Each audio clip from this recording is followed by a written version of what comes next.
وصلی اللہ علی نور کزو شد نور ہا پیدا وصلی اللہ علی نور.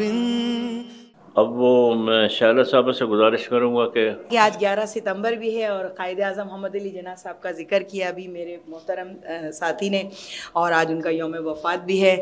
بس اللہ تعالیٰ ان کی روح کو بھی پرسکون رکھے. جو پاکستان کے حالات ہیں اور جو چیزیں یہاں ڈسکس ہوئی ہیں آج ان کے لیے ہم لوگ حسب توفیق فاتحہ بھی کر لیں گے. بس کہنے کا مقصد یہی ہے کہ ماشاءاللہ جو سینٹر صاحب کہنا چاہ رہے تھے، میرے بھی ذہن میں یہ بات تھی کہ قرآن کو بالائے طاق رکھ دیا ہے، بڑے بڑے جزدانوں میں گوٹا کرن لگا کے ستارے موتی ٹاک کے سجا کے رکھ دیا گیا ہے، لیکن اس کو پڑھیں عمل کریں جب کی بات ہے. تھوڑا سا حدیث پہ بولنے کی جسارت کر رہی ہوں. آج کے نبی پاک صلی اللہ علیہ وسلم نے خود ہی فرمایا ہمیں مخاطب کر کے مسلمانوں کو کہ تم میں سے تمہارا ایمان اس وقت تک مکمل نہیں ہو سکتا جب تک میں تمہیں تمہارے والدین اور ہر چیز سے زیادہ عزیز نہ ہو جاؤں.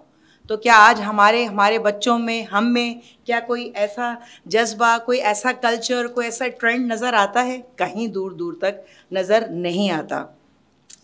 اور دوسری چیز یہ ہے کہ میں ہمدرد شورا کو بہت ہی داد دیتی ہوں. بڑا حوصلہ ہے کہ ابھی تک ماشاءاللہ وہ حکیم صاحب کی لگائے ہوئے اس پودے کو لے کے چل رہے ہیں اور معاشرے میں کہیں نہ کہیں اپنا سمجھیے کہ حصہ ڈال رہے ہیں کہ اس قسم کے موضوعات پر بات کرنے کا ایک موقع فراہم کرتے ہیں. یہاں تو صاحب ہمارے پاس ایسے موضوعات پہ بات ہی نہیں کرتے. This is not over line, time نہیں ہے وہ وٹ ایور، ٹھیک ہے نا.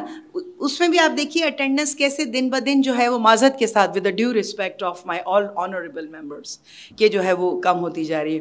یا یہ کہ کچھ شاید موضوع کے حساب سے لوگوں کی اویلیبلٹی ہوتی ہوگی تو وہ بھی جو ہے وہ ایک کم ہوتا جا رہا ہے. ایک عجیب کلچر جو ہے وہ ہو گیا ہوا ہے. بہرحال کیونکہ میرے بہت محترم کرنل صاحب نے فرمایا تھا کہ مایوسی یاد دلایا تھا، مایوس نہیں ہونا چاہیے، اور میں بھی بالکل اسی کی قائل ہوں. ہم سب مسلمان ہیں، مایوس نہیں ہونا چاہیے.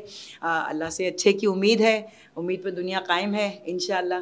شکوائے ظلمت شب سے تو کہیں بہتر تھا، اپنے حصے کی کوئی شمع جلاتے جاتے. شکریہ.